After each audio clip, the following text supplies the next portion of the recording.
இன்று ஆங்கில வருடப்பிறப்பு மற்றும் பிரதோஷ நல்ல நாளில் போரூர் மதுராந்தபுரம் சுப்பையா தோட்டத்தில் நாங்கள் அனைவரும் பிரதோஷ அபிஷேகத்தை பார்த்து கொண்டிருக்கின்றோம். ஐயன் வேல்முருகன் ஐயாவும் சரசு தம்பதியர் குடும்பத்தில் அனைவரும் நலமாக இருக்கவும், பொருளாதாரம் மேம்படவும், பிள்ளைகள் நன்கு படிக்கவும், அவர்கள் குடும்பத்தில் இதுவரை இருக்கின்ற அத்துணை தடங்கள் தோஷங்கள் எல்லாம் நீங்கி சிறப்பாக வாழ அடியேன் ஐயாவிற்கு அடியேன் திருகரத்தால் உத்ராட்ச மாலையை அணிவிக்கின்றேன்.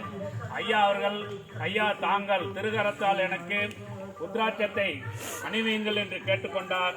அவருடைய நல்ல எண்ணத்திற்கு அவர்கள் குலதெய்வத்தையும் அண்ணாமலையார் உண்ணாமலையம்மனை வணங்கி சிறப்பாக வாழ வேண்டும் என்று பிரார்த்தனை செய்து இந்த உத்ராட்ச மாலையை அணிவிக்கின்றேன். திருச்சிற்றம்பலம் தில்லையம்பலம், திருச்சிற்றம்பலம் தில்லையம்பலம். ஓம் நமச்சிவாய சொல்லுங்க. ஓம் நமச்சிவாய, ஓம் நமச்சிவாய, ஓம் நமச்சிவாய, ஓம் நமச்சிவாய, சிவாய நம சிவாய. நல்லா இருக்கும். அதெல்லாம் வேணாம், இங்கே நல்லா இருக்கும்.